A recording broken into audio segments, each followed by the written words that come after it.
한 일을 저희가 용서하오니 저희의 죄를 용서하시고 저희를 유혹에 빠지지 않게 하시고 악에서 구하소서. 아멘. 예, 오늘 강의 주제는 프란치스코 교황님의 이 첫 번째 권고집 복음의 기쁨. 아마 여러분들이 다들 읽어보신 분도 있을 거고 아마 처음 듣는 분도 있을 건데 제가 지금 이 권고집을 이 피정에서만 하는 게 아니라 벌써 어제 피정에서 이거를 1, 2 강의 때 했고, 근데 이게 워낙 내용이 방대하고 이거를 한두 강의로 끝낼 게 아니어서 지금 계속 이어지는 강의로 하고 있습니다. 그 대신 여러분들은 앞에 강의도 나중에 들을 수 있게 제가 다 드릴 테니까 이렇게 연결해서 또 이 시간 이후에 다음 주 피정도 계속 이 주제로 갈 거거든요. 예. 그래서 좀 복음의 기쁨을 한번 대장정으로 이렇게 같이 보고자 합니다. 그래서 바로 교황님 말씀 어제 강의 이어서 어제 여기 14항까지 봤거든요. 그래서 15항부터 우리가 같이 보도록 하겠습니다. 교황님은 이렇게 말씀하십니다. 라틴 아메리카 주교님들은 수동적으로 가만히 우리 교회 건물 안에 앉아서 기다릴 수만은 없다고 단언을 하였습니다. 우리는 단순한 현상 유지를 넘어서 참으로 선교하는 사목으로 옮겨갈 필요가 있습니다. 이게 굉장히 우리 교회 역사에서 뭔가 지금 방향을 바꾸는 엄청난 말씀인데, 우리가 어느 순간부터 이제 건물 지어놓고 오라고 했어요. 지금도 마찬가지예요. 지금도 우리는 오라고 합니다. 네. 근데 지금 프란치스코 교황님이 이제 더 이상 우리가 여기 앉아가지고 자 오세요 하고 가만히 있으니까 안 오더라 이제. 이제는 우리가 가야 된다.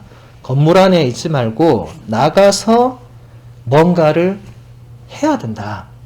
그러니까 현상 유지하고 있으면 잘하고 있는 게 아니고 뭔가 나가서 뭔가 예수를 모르는 사람에게, 뭔가 예수를 알면서 부인하고 있는 사람에게, 뭔가 여러분 주위에 지금 뭔가 예수를 떠나 있는 사람들에게 혹은 모르는 사람들에게 내가 뭐 해야 될지 고민해야 된다. 이거는 엄청난 지금 우리에게 뭔가를 던지는 말씀이죠. 20항에서 교황님은 이렇게 말씀하십니다. 오늘날 가라고 하시는 예수님의 명령은 변화하는 상황들과 교회의 복음화 사명에 언제나 새로운 도전이 됩니다. 우리는 모두 선교를 향한 이 새로운 출발로 부르심을 받고 있습니다. 우리는 모두 자신의 안위를 떠나서 용기를 가지고 복음의 빛이 필요한 모든 변방으로 가라는 부르심을 따르도록 요청받고 있는 것입니다. 예수님께서 제자들에게 하신 명령 중에 가장 자주 하신 명령이 이제 가라는 거였어요. 너희 나한테 배웠으니까 이제 가라. 누구한테 가야 돼요? 세상 사람들에게. 가서 내가 너희한테 가르친 거를 전하라고. 이거는 12제자에게만 하신 말씀이 아니라 우리에게도 그대로 하시는 말씀입니다. 항상 여러분 미사 끝에 여러분은 파견되잖아요. 이게 원래 미사는 라틴어로 되어 있었죠. 라틴어로 끝에 사제가 이때 미사 에스트 이렇게 말을 합니다. 거기서 미사란 말도 유래를 했어요. 영어의 메스도 다 거기서 나오는 건데, 이게 이때 하면 이게 라틴어 일의 동사의 명령형입니다. 가라. 일에는 가는 거거든요. 가고 오고 할 때 일의 동사를 쓰는데, 가시오 미사 에스트는 이게 수동태, 이 미테레 동사의 수동형입니다. 여러분 미션이라는 말 알죠? 그죠? 그게 이 미션도 다 미테레 동사 거기서 나온 건데, 미테레 동사는 보내는 거거든요. 파견하는 거. 근데 수동형이니까 보내어지는 것, 파견되어지는 것. 근데 미사에스는 또 이게 과거형이에요. 그러니까 여러분들은 가라 이제. 여러분들은 파견되었다 라는 의미입니다.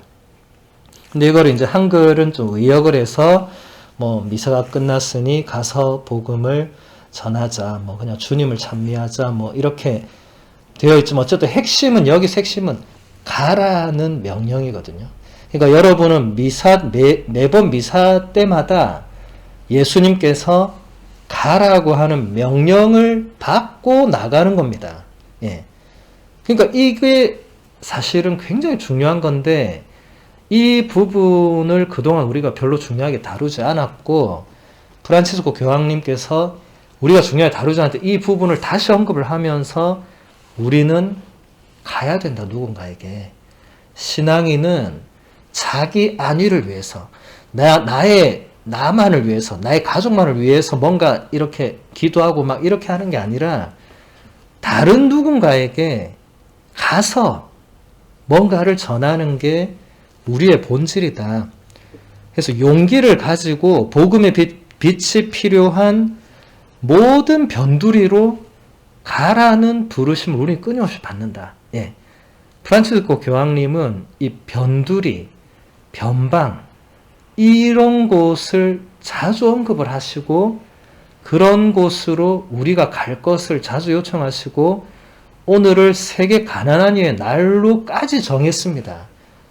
변두리에 사는 이들을 위한 날, 그들을 우리가 기억하고 1년에 적어도 한 번은 그들을 위해서. 근데 사실 그런 분들이 멀리 있지 않습니다. 우리 중에 누군가가 사실은 지금 변두리에 내몰려 있을 수도 있고, 이거는 꼭 삶이 변두리에만 있어야 되는 이게 아니고, 물질적 차원만을 말하는 게 아니라, 이 교황님께서 얘기하시는 거는 누구든지 우리가 이 삶의 변두리에 있을 수 있죠. 예.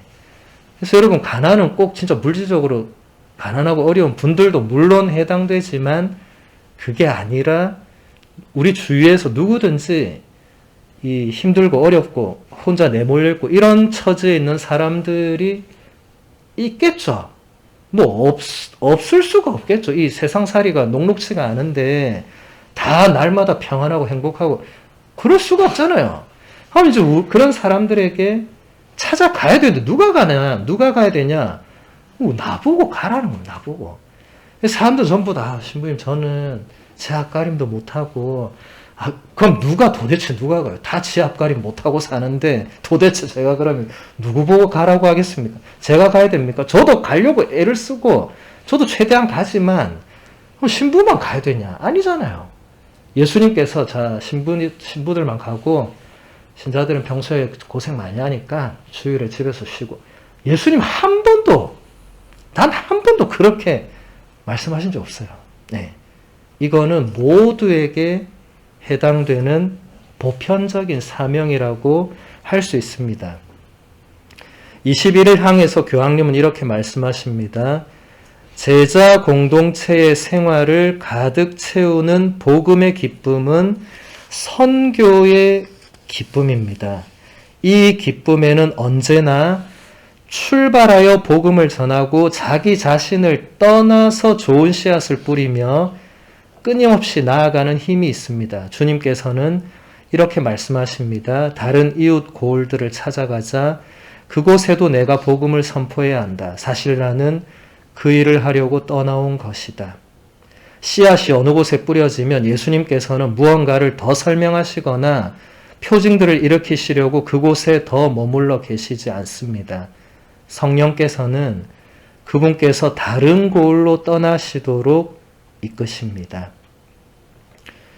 일단 교황님이 말씀하시는 복음의 기쁨은 선교의 기쁨이다. 예. 미션이 선교잖아요. 그죠? 예. 내가 만나고 체험한 예수 그리스도, 뭐 하느님, 성령님, 성모님, 교회, 뭐 이런 것들을 나만 간직하고 나만 행복하고 혹시 우리 가족만 이게 아니고 다른 사람에게 그걸 전하는 데서 참된 기쁨이 나온다는 거예요. 나만 행복하면 참 좋겠는데 예수님께서 우리에게 명령하시는 것은 그게 아니고, 또 교황님이 우리에게 지금 가르쳐 주시고자 하는 것도 그런 자기 만족, 자기 안위의 기쁨이 아니다. 예수님 자신도 이곳저곳 계속 다녔지. 당신 복음이 잘 들어가는 곳에 여기 괜찮네. 계속 계시고, 저 옆에는 내 말 안 들으니까 안 가시고, 이렇게 안 했잖아요. 다 다녔잖아요. 어디서는 문전박대 당하고, 어디서는 또 예수님 말씀 잘 듣고, 이런 여러 과정을 겪잖아요. 그분이 우리 스승님이니까 그분만 겪어야 되는 게 아니라 우리도 어쨌든 다른 사람들에게 복음을 전해야 된다. 근데 거기에서 우리는 참된 기쁨을 느낄 수가 있다는 겁니다. 22항에서 교황님은 이렇게 말씀하십니다. 하느님의 말씀에는 헤아릴 수 없는 힘이 담겨 있습니다. 복음서는 씨앗이 뿌려지면 농부가 잠을 잘 때에도 저절로 자라난다고 말합니다. 교회는 가늠할 수 없는 말씀의 자유를 받아들여야 합니다. 하느님의 말씀은 우리의 속셈과 생각을 뛰어넘어서 그 뜻을 이룹니다.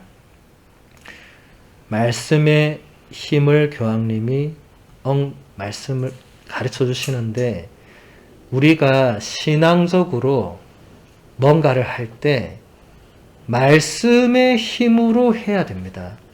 우리 자신의 힘으로 해서는 될 일들이 아니에요. 말씀에 의탁하지 않고 그냥 내가 이걸 좋아하니까 이렇게 해보자. 본질적으로 잘못된 출발을 하는 겁니다. 무조건 출발점은 말씀입니다. 그래서 여러분 이번 성령대회도 모토가 다 말씀이었잖아요. 예. 그 말씀이 그 대회 참가한 이들 안에 얼마나 열매 맺는가가 관건입니다. 우리의 모든 복음 선포는 그렇게 돼야 됩니다. 말씀이 들어가야 됩니다. 말씀. 예.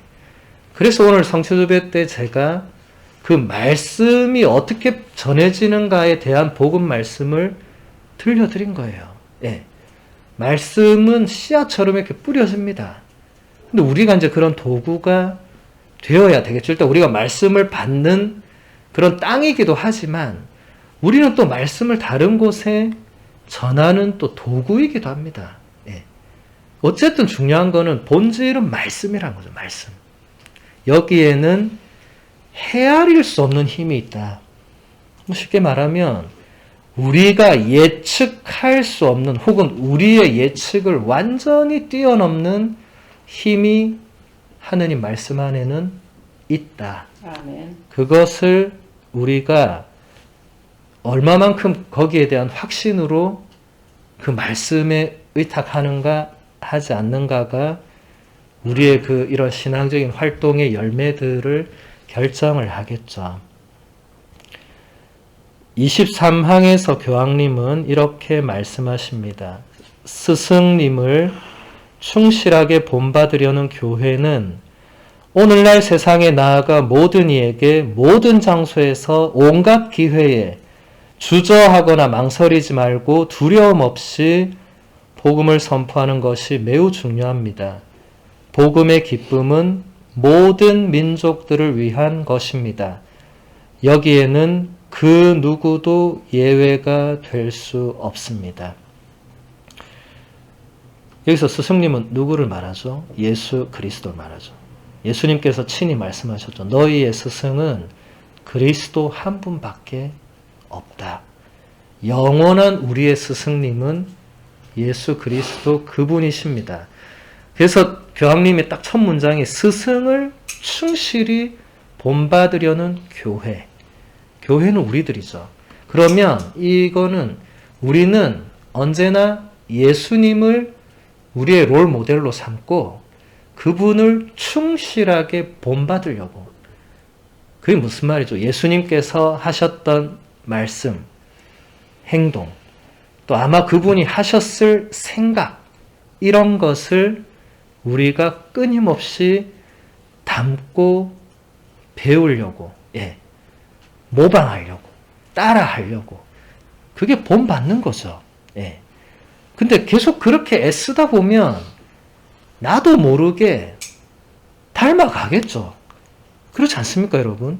여러분 진짜 어떤 롤 모델을 정해놓고 뭐 예를 들어 뭐 소아데레사 성녀를 내 롤 모델로 삼겠다 정해놓고 맨날 그분이 어떻게 했는가를 읽고 맨날 그분이 어떻게 했는가를 생각하고 이러면 사람이 어느 정도는 닮을 거 아니에요. 뭐 100% 닮지는 못해도. 그런 의미에서 우리의 유일한 스승님은 예수 그리스도이시다. 그리고 수많은 성인 성녀들이 예수 그리스도를 본받는 그거를 잘 우리에게 또 보여주는 거죠. 아, 저렇게 사는 게 진짜 예수 그리스도를 본받는 삶이구나. 각 성인 성녀는 누구도 똑같은 삶을 살지 않았습니다. 다 각자의 삶을 살았는데 공통점이 다 그분들은 롤 모델이 다 예수였어요. 다른 롤 모델이 없었습니다. 오직 예수 그리스도였어요. 우리도 그렇게 살 수 있겠죠. 성인 성녀들이 태어날 때부터 나는 성인이구나, 나는 성녀구나. 누가 그래요? 나중에 후대의 성인 품에 성녀 품에 올리잖아요, 교회가. 그분들도 실수나 잘못, 부족함들이 많았죠.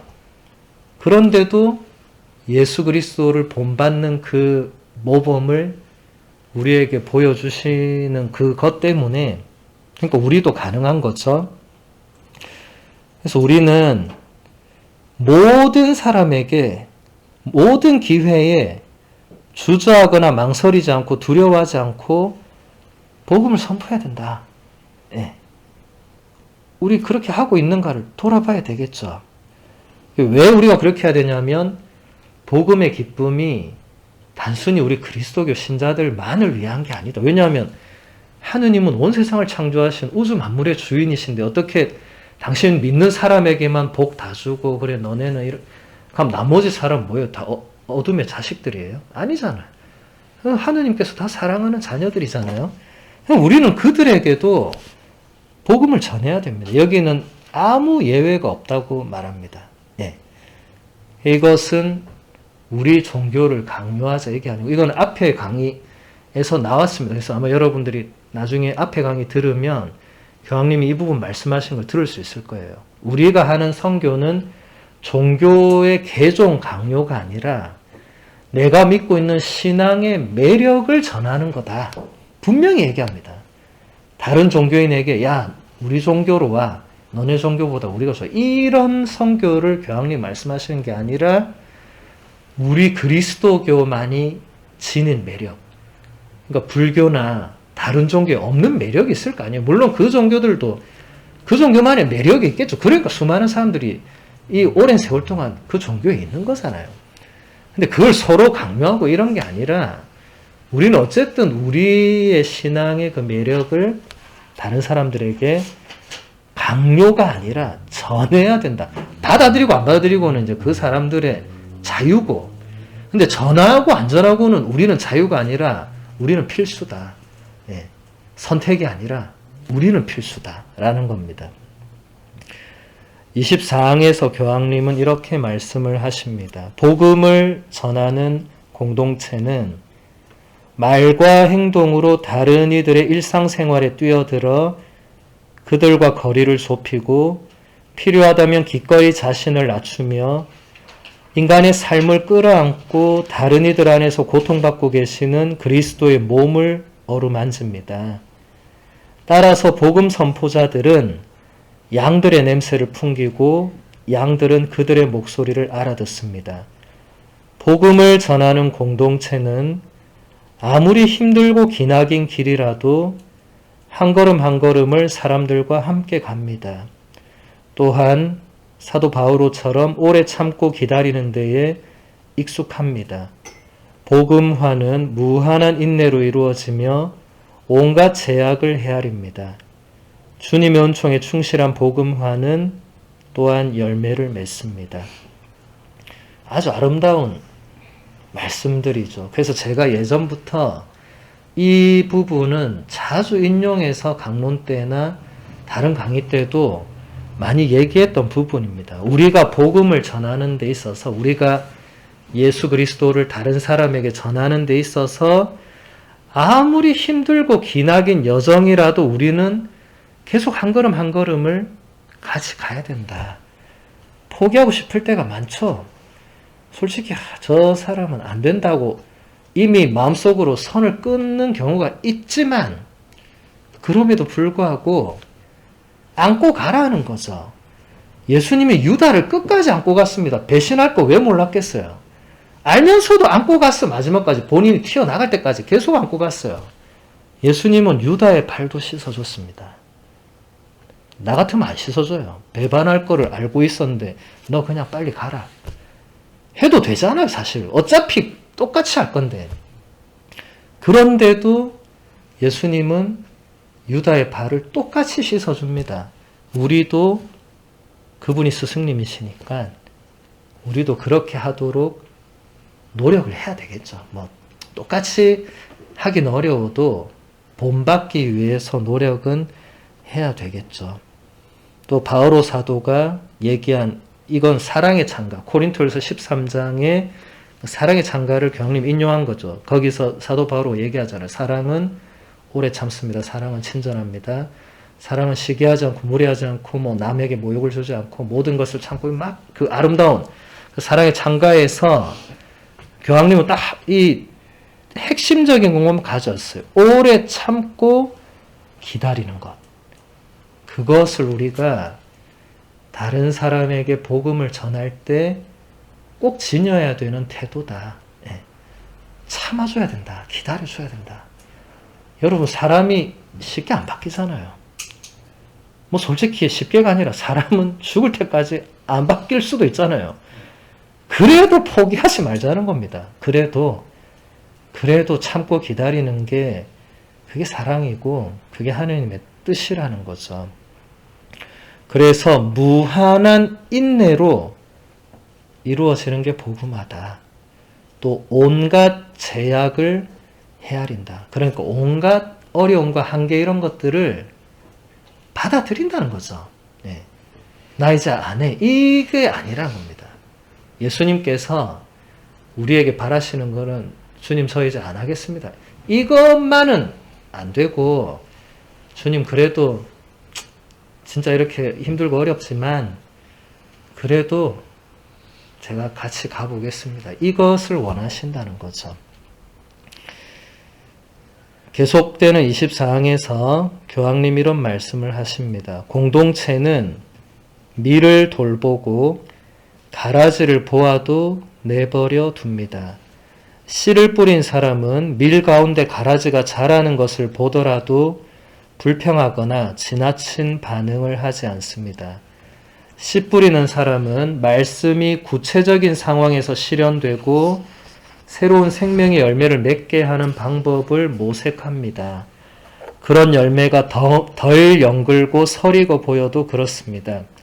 제자는 예수 그리스도를 증언하며 순교에 이르기까지 자신의 온 생애를 바칠 각오가 되어 있는 사람입니다. 그의 꿈은 적들을 만드는 데 있지 않고 하느님의 말씀이 받아들여지고 해방과 쇄신을 가져다주는 그 말씀의 힘이 드러나는 데 있습니다. 끝으로 복음을 전하는 공동체는 기쁨으로 가득하고 언제나 기뻐할 줄 압니다. 밀과 가라지의 비유 이야기 여러분들 다 잘 아실 겁니다. 몇 번 들으셨을 거고 그 이야기는 되게 간단해요. 사람들이 밀을 뿌렸어요. 밀이 자라야 되는데 가라지가 자라고 있는, 가라지는 밀과 굉장히 비슷하게 생긴 일종의 독보리 같은 거예요. 잘못 먹으면 죽죠. 그러니까 씨 뿌린 사람들이 이제 주인한테 가서 주인님, 밀을 뿌렸는데 가라지가 나 있다. 저희가 그것을 솎아내서 뽑을까요? 하고 묻습니다. 그러면 주인이 그래 너네가 원래 그 종들이 그런 거 하는 거니까. 근데 주인이 뭐라고 하죠? 그대로 수확 때까지 자라게 내버려 두어라. 성경에서 특히 신약 성경에서 수확 때는 다 세상 종말을 의미합니다. 그러니까 세상 끝날 때까지 밀과 가라지가 함께 자라도록 내버려 두어라. 왜 그렇게 하냐면 너희가 가라지 뽑다가 밀을 뽑을지도 모른다고. 그러니까 우리는 누가 밀이고 누가 가라지인지 우리한테는 판단하거나 심판할 권한이 없다고. 그래서 너희가 하는 게 아니라고. 그런데 수학 때가 되면 하느님께서 당신 천사들 시켜서 깔끔하게 밀과 가라지를 딱 분류해서 밀은 곳간에 들이고 가라지는 불에 태울 거니까 아무 거기에 대해서 너네가 신경 쓰지 마라.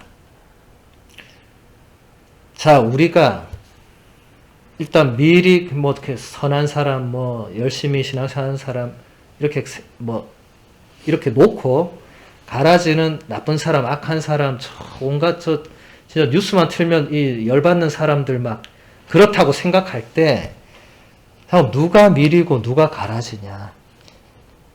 누가 판단합니까? 그 누가 감히 당신은 가라지니까 다음 주부터 우리 성당에 오지 마세요. 누가 얘기합니까? 제가 해야 돼요? 저도 못하죠. 왜냐하면 우리는 우리의 경험으로 잘 아는데 우리는 밀도 되었다가 가라지도 되었다가 남들은 모르죠. 남들이 볼 때 나는 참 훌륭한 밀처럼 자라고 있는 것 같은데 나는 알죠. 내가 항상 밀이 아니라는 거. 나는 남들 모르게 가라지처럼 살다가 또 다시 어느 날 회개하고 밀로 살다가 모든 인간은 그렇게 왔다 갔다 할 겁니다.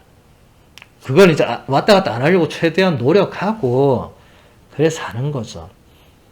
그러니까 그런 우리들이니까 적어도 진짜 뭐 가라지 같이 보이는 그렇게 말하고 행동하는 사람이 있을지라도 우리는 그 사람을 심판하거나 판단할 권한은 없다. 이것은 예수님께서 그 비유에서 분명히 얘기하셨고 교황님이 이 권고에서 다시 구체적으로 이렇게 얘기합니다. 우리가 밀 가운데 가라지가 자라는 것을 보더라도 불평하거나 지나친 반응을 하지 않는다. 그러니까 그렇게 보이는 사람이 있어도 저 사람 때문에 우리 성당 안 돼. 저 사람 없으면 되는데 그렇게 안 한다는 거예요. 여러분 그 사람 없어지면 성당 좋을 것 같죠? 누군가 또 생깁니다. 예. 내가 그런 사람인지도 모르죠. 어떻게 알아? 예. 그러니까 우리는 그렇게 서로를 누가 밀이다 가라지다 할 수 없고 여기서 교황님이 예수님의 제자가 어떤 사람인가를 지금 한 문장으로 딱 우리에게 표현하시는 게 예수 그리스도를 증언하며 순교에 이르기까지 자신의 온 생애를 바칠 각오가 되어 있는 사람이 예수의 제자다. 우리 다 여기 지금 예수님의 제자 공동체인데 일단 우리가 예수 그리스도를 증언하고 있는가? 증거하고 있는가? 예. 이 순교란 말도 사실은 증언이라는 그 단어에서 그대로 나오는 거거든요. 목숨까지 바친 증언이 순교죠. 그래서 우리가 정말 나의 생각과 말과 행동, 나의 삶을 예수를 증언하는 데 사용하고 있는가? 아니면 나를 드러내는 데 사용하는가? 그것도 아니면 도대체 나는 뭐하러 살고 있는가? 생각은 해봐야 되겠죠. 네. 그런 거 없이 그냥 저는 성당에 오면 좋아서요. 편안해서요. 그럼 제가 얘기합니다. 절에 가면 더 편할 거라고. 절은 정말 편안한 곳이라고. 네. 거기 가면 밥도 주고 재워주고 다 할 거라고. 그 편한 이유로 성당에 온다? 그거는 지금 이 신앙의 핵심 본질과 전혀 맞지 않습니다. 제가 한국에서 예비자 교리를 정말 많이 했는데 처음에 사람들 물어요. 예비자 오늘 왜 왔냐? 마음의 평화를 얻기 위해 왔다는 거예요. 그런 분들은 제가 그 동기만이라면 당신은 잘못 왔다. 여기는 마음의 평화만 주는 곳이 아니다. 그것만으로는 세례를 받기는 대단히 어렵다. 이제 그렇게 해서 6개월 동안 배워 나가서 그게 변화된 사람은 세례를 받고 또 열심히 한 사람도 있지만 처음부터 딱 그 말 듣자마자 바로 문 열고 나간 사람도 있었어요. 예. 제가 마음의 평화만을 주지 않는다 하자마자 나가서 갔어. 그 빨리 잘 간 거예요. 그 사람 세례 받았어도 결국 나갔을 거예요. 성당에서 뭐 마음의 평화를 얻어 맨날 서로 찢어 볶는데, 그리고 그러려고 절에 가라 했어요. 제가 저는 부산 사람이니까 부산에 큰 절 많아. 거기 범호사 이런 데 가면 편안할 거, 아주 마음의 평화를 그냥 가만히 있으면 목탁 소리 잠시 들렸다가 이제 목탁 소리 안 들리면 그 금정산에 새들이 지저귀고 너무 좋다고. 저도 범호사 몇 번 갔지만 너무 좋은 곳이에요. 그 마음의 평화는 그런 데 가서 찾고, 우리가 주는 평화는 좀 다르다고. 궁금하면 계속 오라고 했더니 안 궁금한가 봐, 안 오더라고요. 예. 그러니까 우리가 신앙생활을 하면서 추구하는 게 무엇인가, 어디에 있는가, 이런 거를 한 번씩 우리도 생각해 봐야 됩니다. 나만 좀 뭐가 내 마음속에 평화를 얻고, 이거는 이 가톨릭 교회가 가르치는 신앙의 궁극적인 본질이 전혀 아닙니다. 그런 걸 추구하면 할수록 성당에 오는 게 괴로워집니다. 왜냐하면 성당에 사람들이 천사들만 있는 줄 알았는데 와서 보니까 아니거든. 뭐 말도 안 되는 사람들이 막 와 있어요. 이게 뭐지? 도대체 이게 무슨 집단이지? 교회를 제대로 이해를 못하고 있는 겁니다. 교회는 천사들의 집합소가 아닙니다. 죄인들이 다 모여 있어요. 부족한 사람들이. 예. 하나님께서 처음부터 교회를 만드실 때, 예수님께서 교회를 세우실 때 천사급으로만 이렇게 안 모았습니다. 누구부터 불렀습니까? 세리, 마테오. 그 세리는 이미 그 당시에 그 자체로 죄인들, 아예 사람들이 상종을 하지 않았던, 진짜 보자마자 욕했던 그 사람을 불렀어요. 여러분, 예수님이 자케오를 부르시는 장면에서 사람들이 분노했던 장면을 기억할 겁니다. 아니, 어떻게 세관장을 이렇게 부르고 그 집에 가고 할 수 있냐? 그때 예수님 뭐라고 했죠? 사람의 아들은 잃어버린 이들을 찾아서 구원하러 왔다고. 예. 교회는 천사들의 합창단이 아니다. 하느님께서 잃어버린 사람들을 다시 찾기 위해서 모아드리기 위한 곳이지, 천사가 되려고 갈고 닦는 사람들이 모여있는 곳이 아니다. 25항에서 교황님은 이렇게 말씀을 하십니다. 오늘날에는 과거만큼 교회 문헌들에 관심을 갖지 않고 빨리 잊어버린다는 것을 저는 잘 알고 있습니다. 저는 모든 공동체가 사목적, 선교적 쇄신의 길로 나아가도록 필요한 노력을 다하기를 바랍니다. 현재의 상황을 그대로 내버려 둘 수는 없습니다. 이는 단순한 관리만으로는 충분하지 않습니다. 온 세상에서 지속적인 선교 자세를 유지하도록 합시다. 일단 여기서 우리가 생각해 봐야 될 게, 교회의 문헌들, 이게 굉장히 중요한 건데, 지금 교황님이 지적하는 게 오늘날의 신자들이 교회 문헌들에 별 관심을 갖지 않는다. 빨리 잊어버린다. 그러니까 이런 복음의 기쁨 같은 책, 지금 프란치스코 교황님이 2013년 3월 13일에 교황님으로 선출돼서 2013년 6월에 신앙의 빛이라는 회칙을 발표하고 2013년 11월에 복음의 기쁨을 발표하시고, 그 다음부터 계속해서 자비의 얼굴, 사랑의 기쁨, 찬미받으소서, 모든 형제들 계속 내고 계세요. 1년에 한 권 이상 무조건 내세요. 네. 근데 제가 우리 신자들 만나서 복음의 기쁨 읽어본 분 손 들어보세요 하면 가만히 있어요. 신부님 그게 뭐예요? 이래 물어요. 그러니까 이게 무슨 관심이 있고 그걸 떠나서 이런 책이 도대체 어디서 나오냐고 저한테 우리 묻는 신자가 많았어요. 신부님은 그런 거 도대체 어디서 사냐고. 나는 서점 가도 안 보이던데, 이런 거예요. 물론 일반 서점에 안 팔죠. 이게 우리 교회 서적이니까 일반 서점에 뭐 팔면 참 좋겠죠. 요즘은 근데 아마 인터넷으로는 다 아마 팔지 싶은데, 어쨌든 중요한 것은 이런 책들은 딱 표지만 봐도 알겠지만 교황님의 개인 에세이가 아닙니다. 이게 교회의 공식적인 문헌이에요. 그러면 이게 뭐냐면 현대 교회의 가르침, 현대에 맞게 계시 진리를 해석한 교리책이 되는 겁니다.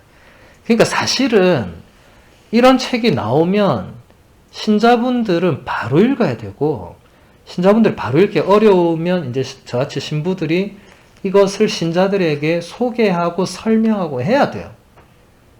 근데 제가 한국 가보니까 전혀 신자들은 교황님이 무슨 책을 내셨는지 이건 신자들 잘못만은 아닙니다. 이건 어쨌든 사목자들이 알려줬어야 되죠. 최소한 이런 게 나왔으니까 사보라고. 물론 가톨릭 신문이나 인터넷에 그런 게 물론 나오긴 하지만 그것만으로는 안 되죠. 결국 영적 지도자들이 이끌어줘야 되는 부분이 있죠. 지금 벌써 여러분들이 아까 로즈마리 씨가 신앙생활 벌써 35년을 했다고 했는데 그때 요한 버루이스 교황님 때였잖아요. 요한 버루이스 교황님 때도 똑같이 이런 책이 한 해에 한 권 이상은 나왔어요. 예. 그럼 그때마다 우리가 읽고 진짜 엄청난 보물이 있구나 이랬어야 되는데 아무도, 제가 지금 우리 여기 이태원에 와서 계속 지금 강의하면서 계속 그런 문헌들 가지고 강의해. 아무도 모르세요. 이거 예전에 1980년대 언제 요한 버루이스 교황 아무도 몰라. 물론 그때 세례 안 받은 분도 있지만 그때 세례 받은 분도 모르시고, 그때 세례 안 받았어도 나중에라도 사서 읽을 수 있는 거잖아요. 여러분 지금 시대 태어났다고 옛날 책 못 읽습니까? 아니잖아요. 그런 시대가 아니잖아. 몰라서 못 읽지. 근데 이런 거에 신자들이 관심을 갖지 않는다. 그럼 도대체 신자들은 뭐에 관심을 가지나? 제가 물어봤더니 신부님 요즘은 유튜브와 넷플릭스 대세입니다. 이러고 있는 거예요. 신자들이 저한테. 일단 솔직해서 좋기는 한데 참 저 사제 입장으로서는 가슴 무너지는 일이죠. 신자들이 그냥 일반 사람과 별반 다를 게 없다는 거잖아요. 이거는 굉장히 저만 가슴 아파해야 될 일은 아니라고 저는 생각합니다. 그리고 저는 누구보다 거기에 책임감을 많이 느껴요. 어쨌든 사제들이 지도자잖아요. 지도자. 사제가 어떻게 하느냐에 따라서 신자 전체가 좌지우지 되잖아요. 여러분 지금부터 한 200년 전에 프랑스의 아르스라는 시골 마을에 요한 마리아 비안네라는 사제가 있었습니다. 예.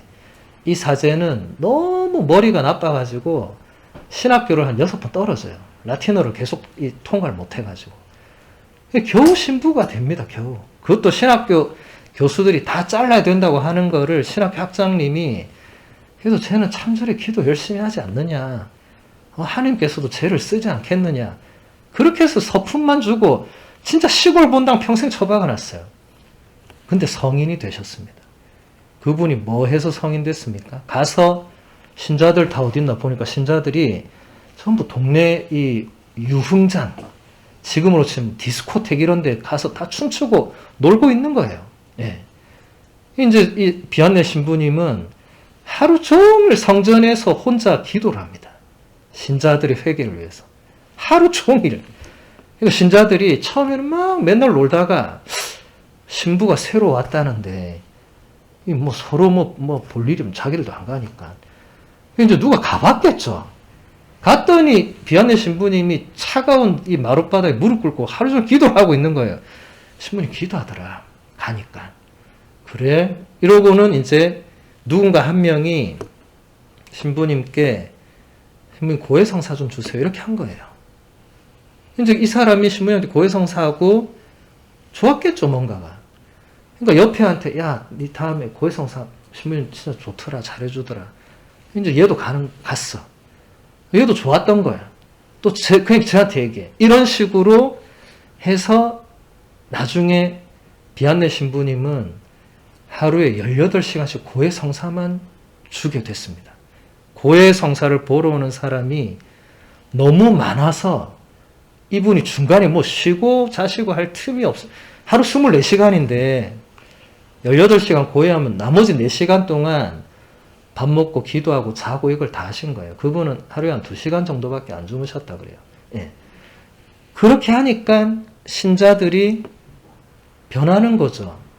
지도자가 뭔가를 이렇게 알려주고 이렇게 하니까 신자들이 변하는 거예요. 예. 비안내 신부님이 쟤들은 어쩔 수 없다. 포기하고 난 내대로 하겠다. 그랬으면 뭐 성인품에 올랐겠어요? 우리가 기억도 못하는 그냥 시골 신부 뭐 우리가 모든 사제를 뭐 다 기억할 수는 없지만 어쨌든 그분이 본당 사제 수호 성인으로 선포된 것은 본당 사제들 보고 전부 다 무릎 꿇고 기도하고 있으라 이게 아니고 본당 사목자 영적 지도자가 어떻게 하느냐가 신자들에게 결정적인 영향을 미친다는 거죠. 예. 그러니까 사실 본당 사목자들이 지금 교황님 이 말씀을 누구보다 먼저 새겨들어야 됩니다. 단순한 현상 유지를 뛰어넘어야 되고 건물 안에 가만히 있지 말고 나가야 되고 사실 사제들이 먼저 움직이고 행동을 해야 되는 거죠. 그래야 또 신자들이 그 모습을 보고 뭔가 해야 되는구나. 지금 이대로 그냥 쭉 이거 괜찮네 물 흐르듯이 좋은 게 그냥 좋은 거네 이렇게 돼서는 안 된다는 거죠. 그러니까 이런 교회 문헌들이 여러분들에게 전해주는 건 생각보다 대단히 많습니다. 제가 어제 2시간 강의했는데 14개 항목밖에 못 봤어요. 오늘도 뭐 몇 개나 보겠어요. 근데 끝도 없어요, 이거. 이 전체 문항이 300개 가까이 됩니다. 300개. 예. 이 대단한 거죠. 근데 이런 책을 해마다 내고 계세요. 해마다. 다른 주제로. 우리가 해마다 그거 공부하고 연구하고 해야 될 건데, 우리 신자들은 그런 책이 있습니까? 이러고 있는 거예요. 예. 뭐 제가 지금 그분들을 뭐 탓하는 게 아니라, 그만큼 지금 교황님 말씀대로 교회 문헌들에 관심을 갖지 않는다, 사람들이. 그거 빨리 잊어버리고. 예.